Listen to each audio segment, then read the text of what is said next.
అందరికీ నమస్కారం. Welcome to Jayadev polity academy. 2024 సార్వత్రిక ఎన్నికలలో ఆంధ్రప్రదేశ్లో 175కి 164 స్థానాలు గెలుపొంది విజయం సాధించినటువంటి జనసేన, టీడీపీ, బీజేపీ కూటమికి మా ఛానల్ తరపున శుభాకాంక్షలు.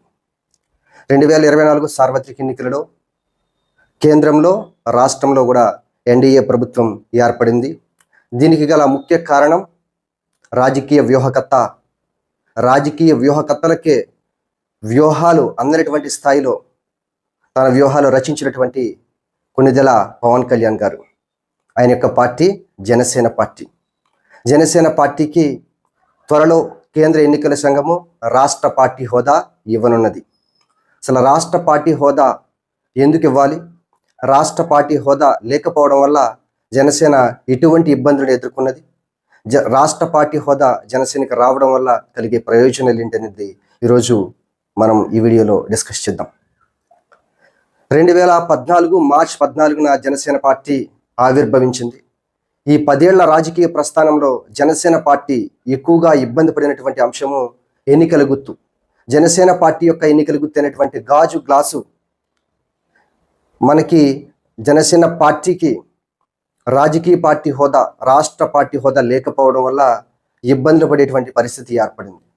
ప్రతిపక్షాలు జనసేన పార్టీ యొక్క ఎన్నికలు గుర్తినటువంటి గాజు గ్లాసు గుర్తు కేటాయించలేదని, లేదా వేరే పార్టీ జనసేన పార్టీ తరపున కాకుండా మాకు గాజు గ్లాసు గుర్తు కేటాయించండి అని. ఎందుకంటే గాజు గ్లాసు గుర్తు అనేది ఒక ఫ్రీ సింబల్గా ఉండటం వల్ల ఈ యొక్క జనసేన పార్టీ నుంచి గాజు గ్లాసు గుర్తును సెపరేట్ చేయడం కోసము, లేదా జనసేన ఓటర్లను స్ప్లిట్ చేయడం కోసము ప్రతిపక్షాలు అనేకమైనటువంటి మనకి అవకాశాలు, ప్రయత్నాలు చేయడం జరిగింది. గాజు గ్లాసు ఫ్రీ సింబల్ గానే ఉండనుంది. స్వతంత్ర అభ్యర్థులకు గాజు గ్లాస్ అందుబాటులో ఉండనుంది. జనసేన పోటీ చేయని చోట ఫ్రీ సింబల్ గా గాజు గ్లాస్ ఉండనుంది. అన్ని రిజిస్టర్డ్ పార్టీలకు ఒకే నిబంధన అంటున్న ఈసీ ఫ్రీ సింబల్ జాబితాలో గాజు గ్లాసు ప్రకటిస్తూ గెజిట్ విడుదల చేసింది. జనసేన పోటీ చేసే 21 అసెంబ్లీ స్థానాల్లో మాత్రమే పార్టీ గుర్తుగా గాజు గ్లాస్ ఉంటుంది. జనసేన పోటీ చేసే 2 లోక్సభ స్థానాల్లో కూడా పార్టీ గుర్తుగా గాజు గ్లాస్ ఉంటుంది. 23 లోక్సభ, 154 అసెంబ్లీ స్థానాల్లో గాజు గ్లాస్ ఫ్రీ సింబల్ గా ఉంటుంది. పర్టికులర్గా 2024 సార్వత్రిక ఎన్నికలలో జనసేన, బీజేపీ, టీడీపీ కూటమిగా మనకి ఎన్నికల్లో పాల్గొన్న కొన్ని చోట్ల కేంద్ర ఎన్నికల సంఘము జనసేన అభ్యర్థులకు కాకుండా జనసేన అభ్యర్థులు లేనటువంటి చోట మనకి గాజు గ్లాసు గుర్తును స్వతంత్ర అభ్యర్థులకు కేటాయించడం కూడా ఎన్నికలలో తీవ్ర ఇబ్బందులకు జనసేన పార్టీ గురయ్యింది. అయితే అల్టిమేట్గా పార్టీ పెద్దలు, కూటమి నాయకులు కోర్టును ఆశ్రయించడం, కోర్టు జనసేన పార్టీ పోటీ చేసేటువంటి అసెంబ్లీ నియోజకవర్గాలలో కానీ, జనసేన పార్టీ పోటీ చేసేటువంటి పార్లమెంట్ నియోజకవర్గాలలో కానీ, అదేవిధంగా జనసేన పోటీ చేసే అసెంబ్లీ నియోజకవర్గ పరిధిలో పార్లమెంట్ ఉంటే ఆ పార్లమెంట్ సెగ్మెంట్లో కానీ ఎవరికి కూడా గాజు గ్లాసు గుర్తును కేటాయించొద్దు, కేవలము జనసేన పార్టీకి సంబంధించినటువంటి అభ్యర్థులకే గాజు గ్లాసు గుర్తును కేటాయించమని కోర్టు ఎన్నికల సంఘానికి ఇన్స్ట్రక్షన్స్ ఇవ్వడం వల్ల మొత్తానికి గాజు గ్లాసు గుర్తు కేవలము జనసేన పార్టీ అభ్యర్థులు మాత్రమే పోటీ చేసి ఓటుని స్ప్లిట్ అవ్వకుండా విజయం సాధించడంలో కీలక పాత్ర పోషించారు. Because first the case of Janasena party went to High Court law commission filed yesterday morning they filed a order prakaram wherever Janasena party has fielded their candidates in parliamentary constituency ante Machilipatnam and Kakinada, అక్కడ ఉన్న corresponding assembly కాన్స్టిట్యున్సీలో ఎవరికి కూడా this గాజు glass symbol glass tumbler symbol ఎవరికి ఇవ్వకూడదు independent క్యాండిడేట్స్కి. తర్వాత wherever Janasena has fielded their candidates are contesting in the assembly constituency, దీనికి కరస్పాండింగ్ పార్లమెంట్ కాన్స్టిట్యున్సీలో ఎవరికి కూడా ఈ గాజు గ్లాస్ ఇండిపెండెంట్కి రిజిస్టర్డ్ పార్టీస్కి, అన్రికగ్నైజ్డ్ పార్టీస్కి అది ఇవ్వకూడదు. సో దీనివలన నిన్న కమిషన్ ఆర్డర్ ఇచ్చిన తర్వాత హైకోర్టు ఇది యాక్సెప్ట్ చేసిన తర్వాత కొన్ని ప్లేసెస్లో we had to change the symbol of some of the candidates. జనసేనకు ఏపీ హైకోర్టులో బిగ్ రిలీఫ్ లభించింది. జనసేనకే గాజు గ్లాసు గుర్తు కేటాయించాలని ఆదేశించింది. ఇతరులకు గ్లాసు గుర్తు కేటాయించవద్దని ఓ వ్యక్తి హైకోర్టులో పిటిషన్ వేశారు. దీనిపై ఇరుపక్షాల సుదీర్ఘ వాదనల అనంతరం ఇటీవల తీర్పు రిజర్వ్ చేసింది న్యాయస్థానం. దీనిపై ఇవాళ తీర్పు వెలువరించింది. జనసేనకే గాజు గ్లాసు గుర్తును కేటాయించాలని ఆదేశించింది. జనసేన పార్టీకి కేంద్ర ఎన్నికల సంఘం గాజు గ్లాసు గుర్తు కేటాయించాలని సవాల్ చేస్తూ రాష్ట్రీయ ప్రజా కాంగ్రెస్ సెక్యులర్ ఫౌండర్ ప్రెసిడెంట్ దాఖలు చేసిన వ్యాజ్యాన్ని కొట్టివేసింది హైకోర్టు.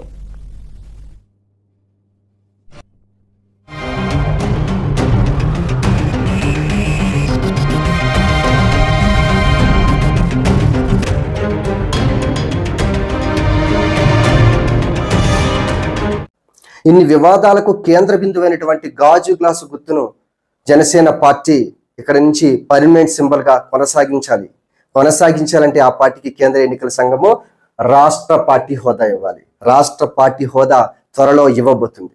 అసలు ఆ రాష్ట్ర పార్టీ హోదా పొందాలంటే ఒక పార్టీకి ఉండవలసినటువంటి క్రైటీరియాస్ ఏంటి? కేంద్ర ఎన్నికల సంఘం యొక్క ఏ షరతులను ఒక పార్టీ ఫుల్ఫిల్ చేయడం వల్ల రాష్ట్ర పార్టీ హోదా పొందనున్నది తెలుసుకుందాం. ప్రధానంగా మనకి 4 కండిషన్లు ఉంటాయి. 4 కండిషన్లో ఏ కండిషన్ ఫుల్ఫిల్ చేసినా కూడా ఒక పార్టీకి రాష్ట్ర పార్టీ హోదా ఇస్తారు. ఏంటి ఆ కండిషన్స్? మొదటిగా, ఒక రాష్ట్ర శాసనసభకు జరిగినటువంటి ఎన్నికలలో ఒక పార్టీ 6% ఓట్లను మరియు 2 ఎమ్మెల్యే సీట్లను కనుక పొందితే ఆ పార్టీకి రాష్ట్ర పార్టీ హోదా ఇస్తారు. 6% ఓట్లు, 2 ఎమ్మెల్యే సీట్లు పొందాలి. ఓవరాల్ గా మొత్తం రాష్ట్ర వ్యాప్తంగా 6% ఓట్లను సాధించాలి, 2 ఎమ్మెల్యే సీట్లను సాధించాలి. ఆ పార్టీకి రాష్ట్ర పార్టీ హోదా ఇస్తారు. జనసేన పార్టీ పోటీ చేసినటువంటి 21కి 21 స్థానాల్లో జనసేన పార్టీ విజయం సాధించింది. అదేవిధంగా 8.53% ఓట్లను సాధించడం వల్ల జనసేన పార్టీ రాష్ట్ర పార్టీగా మనకి ఆవిర్భవించబోతుంది. కేంద్ర ఎన్నికల సంఘం త్వరలో ఈ కండిషన్ ప్రకారం రాష్ట్ర పార్టీ హోదా జనసేనకు ఇవ్వబోతున్నది.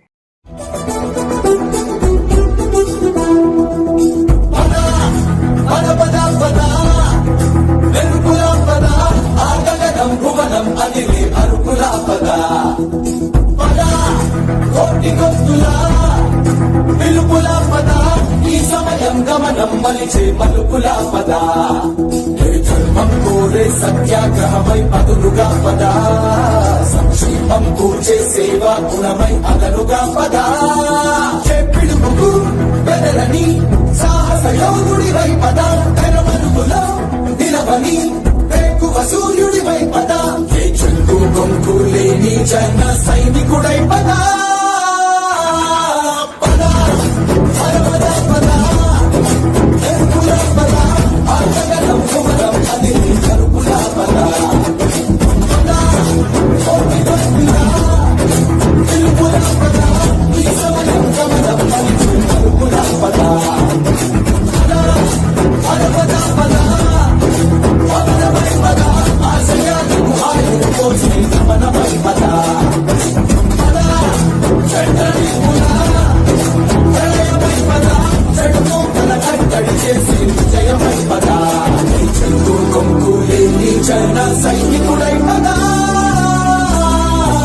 రెండవ కండిషన్, రాష్ట్రంలో ఉన్నటువంటి శాసనసభ స్థానాల్లో 3% లేదా 3 ఎమ్మెల్యే సీట్లు, దీనిలో ఏది ఎక్కువైతే అది తీసుకుంటారు. 3% MLA seats or 3 MLA seats, whichever is higher.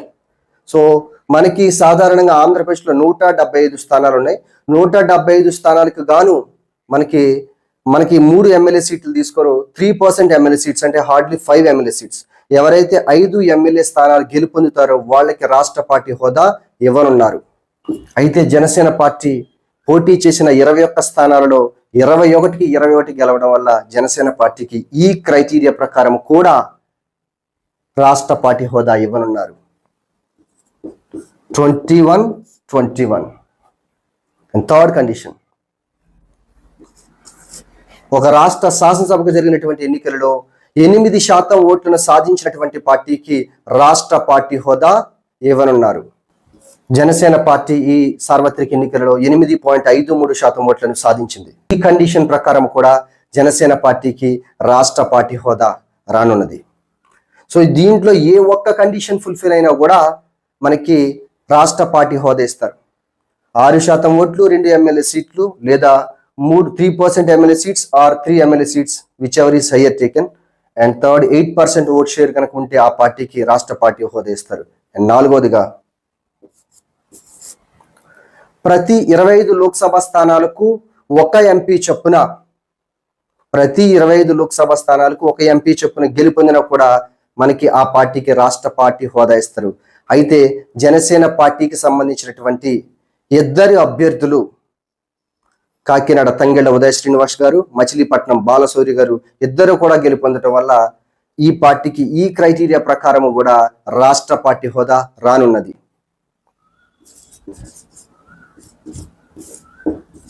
So A condition తీసుకున్నా కూడా రాష్ట్ర పార్టీ హోదా రావడానికి జనసేనకి అన్ని కండిషన్స్ ను ఫుల్ఫిల్ చేస్తుంది.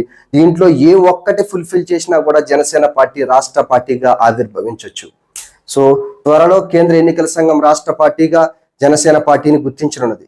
మరి జనసేన పార్టీ రాష్ట్ర పార్టీగా ఆవిర్భవిస్తే జనసేన పార్టీ కలిగేటువంటి ప్రయోజనాలు ఏమిటి? ఇప్పుడు దాకా ఏదైతే ఫ్రీ సింబల్ అని చెప్పుకుంటున్నామో గాజు గ్లాసు సింబల్ అనేది కేవలం జనసేన పార్టీకి మాత్రమే సొంతమవుతుంది. జనసేన పార్టీ అభ్యర్థులు పోటీ చేసేటువంటి శాసనసభ ఎన్నికలలో కావచ్చు, శాసన మండలి కావచ్చు, లోక్సభకు సంబంధించి కావచ్చు, లేదా రాజ్యసభ కావచ్చు, లేదా స్థానిక సంస్థలు కావచ్చు. సో జనసేన పోటీ చేసేటువంటి ఏ ఎన్నికలైనా ఆ పార్టీ అభ్యర్థులందరికీ కూడా ఒకే ఒక సింబల్ ఉంటుంది.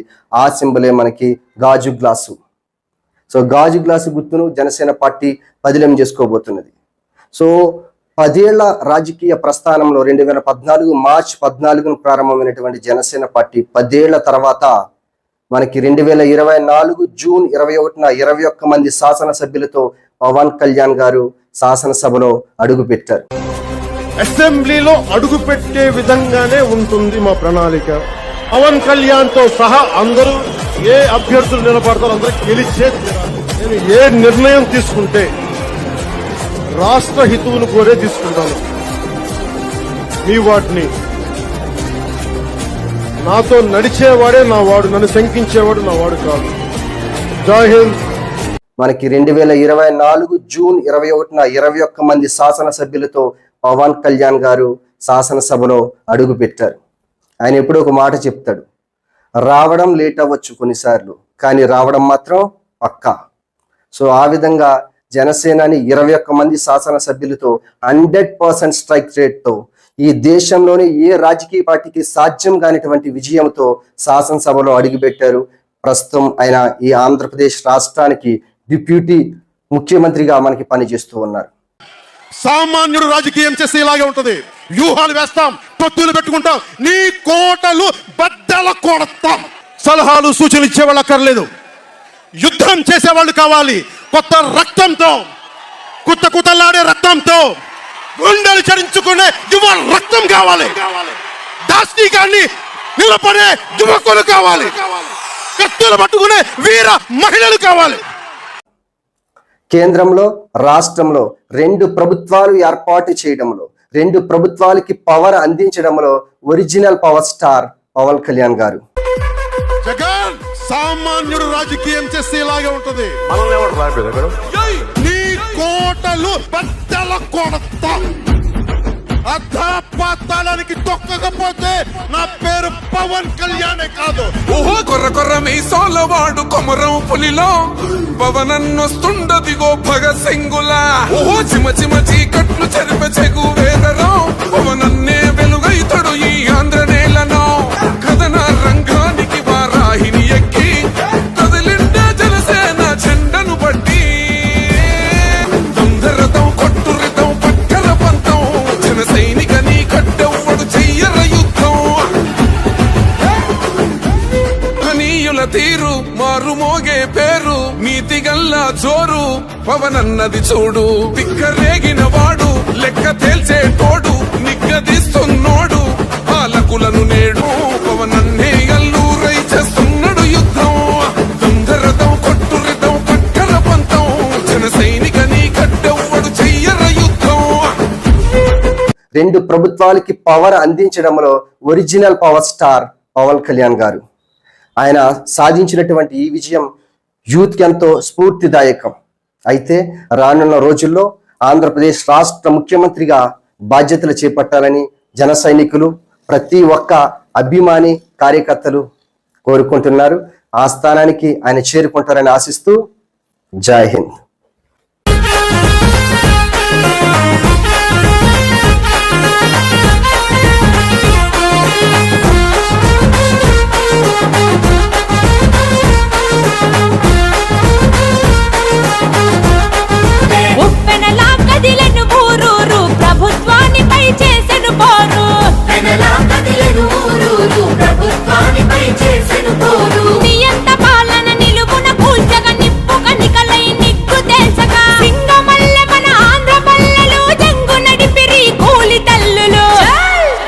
జాగో రే జాగో కదిలిందిర జనసేన